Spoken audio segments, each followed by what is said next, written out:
بسم اللہ الرحمن الرحیم۔ انبیاء اپنے اپنے دور میں حق کے غلبہ کے لیے، دین کی اقامت کے لیے جد و جہد کرتے رہے، اور ان کے ساتھ جو لوگ لگے وہ ان کے صحابہ کہلاتے تھے۔ دوسری ایک حقیقت یہ ہے کہ انبیاء کے زیر قیادت اور ان کی رہنمائی میں جو حق کے غلبہ کے لیے تنظیم وجود میں آتی تھی اس کا نام الجماعت رکھا جاتا تھا، اور اسی مقصد کے حصول کے لیے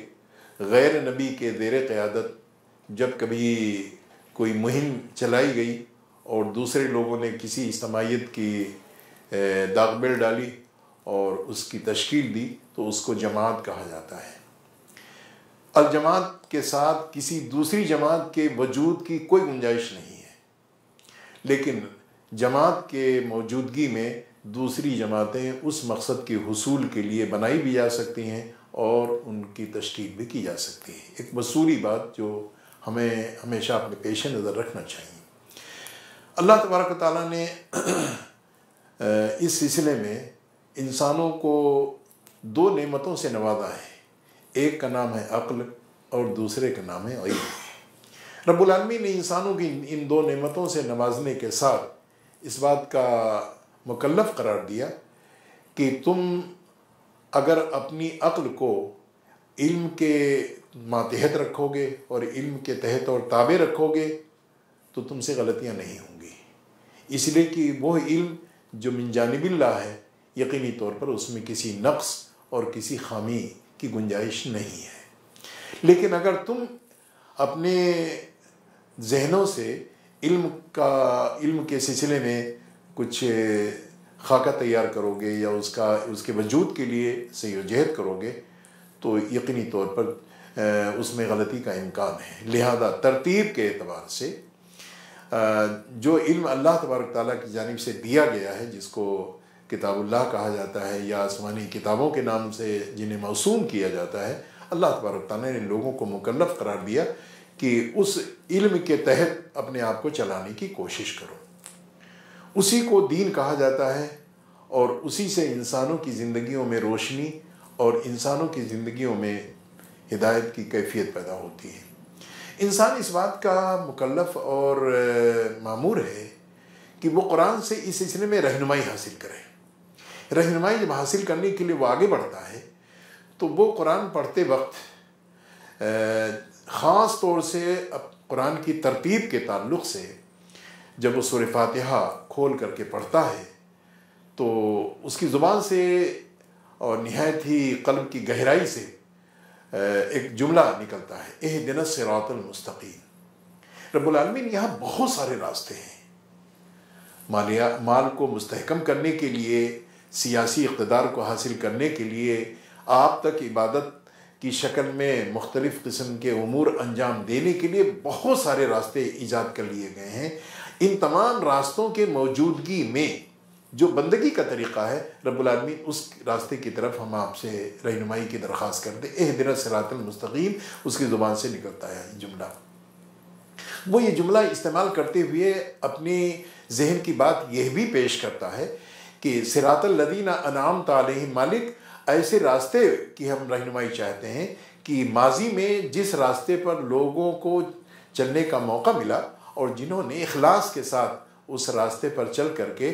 آپ کو خوش کرنے کی کوشش کی تو آپ نے صرف ان کو بدلہ نہیں دیا ہے بلکہ انعام دیا ہے۔ انعام اور بدلے میں فرق یہ ہوتا ہے کہ بدلہ جو ہوتا ہے یا مزدوری جو ہوتی ہے وہ نپی تلی ہوتی ہے اور اس کے کام کے مقدار یا اس کی صلاحیت اور کارکردگی کے لحاظ سے مزدوری دی جاتی ہے، لیکن اس کے بہترین کارکردگی کے نتیجے میں اللہ تبارک تعالیٰ کی جانب سے بات کہی جاتی ہے کہ ہم کو نہ صرف اجر چاہیے بلکہ اجر کے ساتھ انعام بھی چاہیے، بخشش بھی چاہیے، تاکہ ہم مزید اس سلسلے میں اس دنیا میں بھی اور اس دنیا کے بعد بھی یہ ہمیں اللہ تبارک تعالیٰ کی جانب سے یہ انعام ہم کو چاہیے۔ یہ بھی جملہ پورا نہیں ہوا، اس کو تسلی نہیں ہوئی، کہنے والے نے تسلی کے ساتھ یہ بات نہیں ابھی اس کی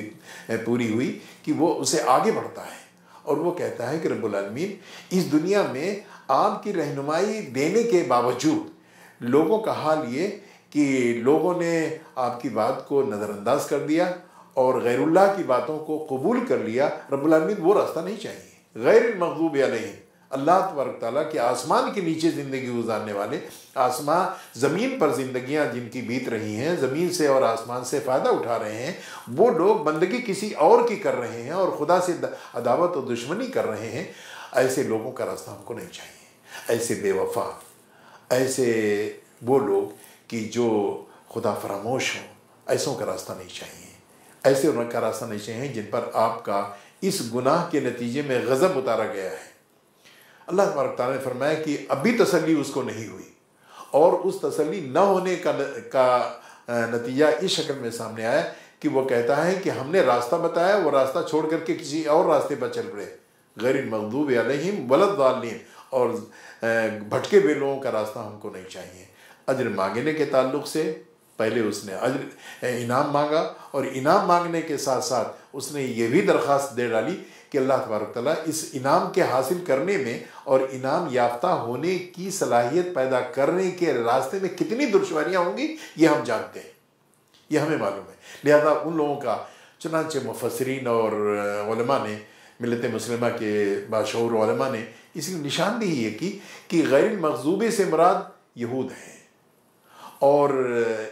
ضالین سے مراد نصارہ ہیں. ہمیں نہ یہودیوں کا راستہ چاہیے اور نہ نصارہ کا راستہ چاہیے، بلکہ ہمیں وہ راستہ چاہیے کہ جو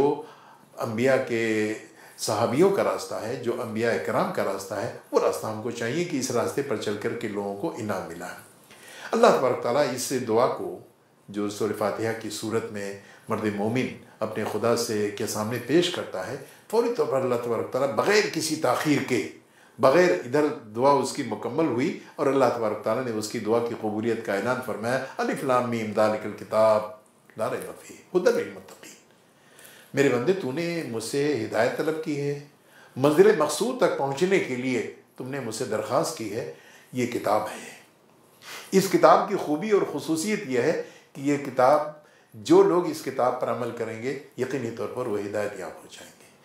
اللہ تبارک تعالیٰ اگر یہ کہہ دیتا کہ ہم وہی کے ذریعے سے تمہیں رہنمائی کریں گے، انسانوں کی سوچ یہ ہے کہ جو چیز لکھی پڑھی ہوتی ہے، جس چیز کو لکھ کر کے دیا جاتا ہے، وہ زیادہ معتبر ہوتی ہے اور زیادہ اس کے اوپر اس کا ذہن رکتا ہے اور جمتا ہے. اس لیے اللہ تبارک تعالیٰ نے فرمایا ذالک الکتاب، یہ کتاب ہے، لکھی ہوئی ہے، اس میں کسی ترمیم اور حذف اضافہ کی کوئی گنجائش نہیں ہے. اللہ تبارک تعالیٰ نے قرآن حکیم میں اپنے قرآن کا تعارف اس شکل میں فرمایا وَإِن كُنتُم فِي رَيْبٍ مِّمَّا نَزَّلْنَا عَلَىٰ عَبْدِنَا فَأْتُوا بِسُورَةٍ مِّن مِّثْلِهِ وَادْعُوا شُهَدَاءَكُم مِّن دُونِ اللَّهِ إِن كُنتُم صَادِقِينَ. اگر تمہیں کسی پہلو سے شبہ ہو کہ یہ انسانوں کا مرتب کردہ کلام ہے، یا اس میں جو بشارتیں دی گئی ہیں وہ ایسے ہی ہیں، یا اس میں جو دھمکی دی گئی ہے وہ دھمکی کبھی بھی اس پر عمل نہیں ہوگا، یا اس طریقے سے اس کتاب کے اوپر عمل کرنے والوں کو عروج نصیب ہوگا، یا اس کتاب سے تعلق توڑنے والوں کا زوال ہو جائے گا، اس میں اگر تمہیں شبہ ہے، یا اس کتاب کے بارے میں تمہارا یہ خیال ہے کہ یہ کتاب حضرت محمد صلی اللہ علیہ وسلم نے مرتب کر لی اپنی طرف سے، تمہیں چیلنج ہے کہ ایک سورت پوری کتاب کے مقابلے میں نہیں، ایک سورت، ایک آیت تم مرتب کر کے دکھا دو تو ہم سمجھیں کہ تم بھی انسان ہو اور اس آبادی کے حضرت محمد صلی اللہ علیہ وسلم بھی انسان تھے. لہذا اللہ تبارک تعالیٰ نے دعا کو قبول کرتے ہوئے اتنی عظیم نعمت انسانوں کو عطا فرمائی. رک کر کے بیچ میں ایک جملہ اس میں ہمیں اور آپ کو شامل کرنا چاہیے کہ رب العالمین نے فرمایا کہ یہ کتاب ہدایت ہے، یہ کتاب ہدایت ہے. ہمیں یہ سوچنے کے لیے متوجہ کیا جا رہا ہے کہ جس چیز کو رب العالمین نے کتاب ہدایت کے طور پر ہمیں عطا فرمایا تھا، ہم نے شعوری یا غیر شعوری طور پر اس کتاب ہدایت کو کتاب تلاوت کی شکل دے دی ہے. ہم نے کتاب تلاوت کی شکل دے دی ہے. ہدایت کا مطلب یہ تھا کہ ہر مسئلے میں ہم قرآن سے پوچھتے کہ اس مسئلے میں قرآن اللہ تبارک تعالیٰ کی رہنمائی کیا ہے. ہم دنیا کے دوسرے لوگوں سے، خدا بیدار لوگوں سے، خدا فراموش لوگوں سے، اپنے جیسے انسانوں سے، یا اسی طریقے سے خدا کے جو دشمن اور اس کے باغی ہیں ان سے تو پوچھتے ہیں، لیکن خدا کے کلام سے ہم رہنمائی ڈھونڈنے کے لیے تیار نہیں ہیں. اور کبھی کبھی یہ ذہن میں یہ بات آتی ہے اور یہ خیال آتا ہے کہ یہ قرآن آج سے صدیوں پہلے کے لیے تو کتاب ہدایت تھا، لیکن آج کے زمانے میں، اس ترقی یافتہ زمانے میں، اس اعلیٰ قسم کے ٹیکنالوجی جب انسانوں کے ہاتھ آ گئی ہے، تو اس زمانے میں اس کتاب کے اوپر کیسے عمل کیا جا سکتا ہے؟ انسانوں کی سوچ یہ ہے، انسانوں کی سوچ یہ ہے کہ رب العالمین نے جب اس کتاب کو انسانوں کی ہدایت کے لیے دیا ہے تو یقیناً اس میں وہ ہر زمانے کے ساتھ، اس لیے کہ قرآن کا کوئی دوسرا ایڈیشن یا کوئی دوسری اشاعت نہیں آ سکتی ہے۔ یہ ضرورت کیوں پیش آئی؟ اللہ تبارک تعالیٰ نے قرآن کریم میں ایک آگے چل کر کے ایک بات بتائی کہ جب آدم کی تخلیق ہوئی، ان کو جنت میں رکھا گیا، اور جنت میں رکھنے کے ساتھ یہ فیصلہ کیا گیا ایک خاص منصوبے کے تحت کہ آدم کو دنیا میں بھیجا جائے، تو آدم کو دنیا میں بھیجنے کے ساتھ یہ بھی فیصلہ کر دیا گیا کہ قُلْنَا اهْبِطُوا مِنْهَا جَمِيعًا فَإِمَّا يَأْتِيَنَّكُم مِّنِّي هُدًى فَمَن تَبِعَ هُدَايَ فَلَا خَوْفٌ عَلَيْهِمْ وَلَا هُمْ يَحْزَنُونَ۔ جا تو رہے ہو دنیا میں، لیکن دنیا تمہارے لیے اجنبی ہے۔ دنیا میں اس سے پہلے نہ تمہیں جانے کا موقع ملا ہے اور نہ دنیا کے نشے و فراز، نہ وہاں کے حالات اور احوال سے تمہیں کوئی واقفیت ہوئی ہے۔ وہاں جا کر کے کس کو دوست بناؤ گے، کس کو دشمن، کون سے راستے پہ چلو گے کہ منزل تمہیں مل جائے اور کس راستے پہ جانے کے نتیجے میں تمہاری منزل کھوٹی ہو جائے گی، یہ تمہیں نہیں معلوم۔ لہذا ہماری جانب سے ہدایت کی جا رہی ہے کہ اس ہدایت کے تحت جب تم زندگی گزارو گے تو اجنبی دیش میں جا کر کے تم پریشان نہیں ہوگے۔ آدمی جب کبھی کسی اجنبی شہر میں جاتا ہے، اجنبی ملک میں جاتا ہے، تو اسے یا تو گائیڈ کی ضرورت ہوتی ہے یا گائیڈ بک کی ضرورت ہوتی ہے۔ اگر دونوں سے محروم ہو تو آدمی ٹکر کھاتا پھرتا ہے اور وہ پریشانیوں سے دوچار ہو جاتا ہے، نقصانات سے اسے دوچار ہونا پڑتا ہے۔ رب العالمین نے فرمایا کہ دونوں چیزیں، انبیاء ہم نے بھیجے رہنما کے طور پر، کتاب ہم نے بھیجی روشنی کے طور پر۔ دونوں چیزوں سے جب انسانوں نے اپنا تعلق قائم کیا تو یقینی طور پر اللہ تبارک تعالیٰ نے ان کی مشکلات کو حل فرما دیا۔ یہاں پہنچ کر کے جب ہم اور آپ اس نقطے پر آ کر کے سوچتے ہیں تو ہمیں خاص مرحلے میں پہنچ کر کے چند چیزیں متوجہ کرتی ہیں۔ ہندوستان جیسے ملک میں، بڑے ملک میں، جہاں 1947 سے پہلے ایک انگریز وہاں حکومت کر رہے تھے اور ہندوستان کے ہندوؤں اور مسلمانوں کو، سکھوں اور عیسائیوں کو، وہاں کے پارسیوں اور بودھوں کو، وہاں کے جینیوں کو، بہائیوں کو وہاں سکون کے ساتھ آزاد فضا میں سانس لینے کا موقع نہیں مل رہا تھا، لیکن سب نے مل کر کے جب یہ جد و جہد کی کہ اپنا ملک ہم آزاد کرائیں تاکہ اپنے ملک کے ہم سیاست و فید کے مالک بنیں اور ملک کے حکمرانی اور اس کے اقتدار پر ہمارا اختیار حاصل ہو جائے، اس جد و جہد میں جو کچھ کیا گیا وہ تفصیل تاریخ کی کتابوں میں درج ہے اور اسے دیکھا اور پڑھا جا سکتا ہے۔ لیکن جب آزادی کا سورج طلوع ہونے کے قریب آ لگا اور آزادی کے صبح صادق کی علامتیں نمودار ہونے لگی تو لوگوں کو احساس ہوا، یہاں کے دانشوروں کو، یہاں کے جو پڑھے لکھے لوگ تھے ان کو احساس ہونے لگا کہ جب ملک ہمارا آزاد ہو جائے گا، غلامی میں ہماری ذمہ کسی بھی قسم کی کوئی پریشانی نہیں تھی، ہم غلام کی طریقے سے کھاتے پیتے تھے، رہتے تھے اور کسی ذمہ داری سے ہمارا تعلق نہیں تھا، لیکن جب ہمارا ملک آزاد ہوگا تو ہمیں دستور بنانا ہوگا، ہمیں یہاں کے نظام کو چلانے کے لیے تمام چیزیں تیار کرنی ہوگی، وہ دستور کیسا ہو اور وہ نظام حکمرانی کیسی ہو۔ اس سوال کے پیچھے جب جھانک کر کے دیکھا گیا تو بعض زبانوں پر اور بعض لوگوں کی طرف سے یہ بات سامنے آئی کہ جب ہمارا ملک آزاد ہو جائے گا تو ہم یہاں ہندوازم یعنی ہندوتو کے اساس پر ہم یہاں نظام اپنا چلائیں گے۔ اس کو سوراج کہا گیا، اس کو رام راج کہا گیا یا اس طریقے سے اور ناموں سے موسوم کیا گیا۔ کسی نے کہا نہیں، یہ مختلف مذاہب کے ماننے والوں کا ملک ہے، اگر صرف ایک ہی دھرم کے اساس پر ملک کے نظام کو چلایا جائے گا تو اس میں دشواریاں پیش آئیں گی، دوسرے تہذیب اور مذہب کے لوگوں کے لیے پریشانی ہوگی۔ چنانچہ لوگوں نے کہا کہ یہاں جمہوریت آنی چاہیے۔ تو کون سی جمہوریت ہونی چاہیے؟ معلوم ہوا کہ مغربی جمہوریت ہونی چاہیے۔ انہوں نے کہا مغربی جمہوریت بھی ٹھیک نہیں ہے، اس لیے کہ ہم مشرق کے لوگ ہیں، ابھی ایک لوگوں سے نجات ملی ہے، دوسرے لوگوں کے دستور اور ان کے نظام کو پھر ہم قبول کر لیں تو افراد تو چلے جائیں گے لیکن ان کا نظام باقی رہے گا تو ہمارے ہاتھ کیا چیز آئی، ہم کو کیا فائدہ پہنچے گا۔ اس کو بھی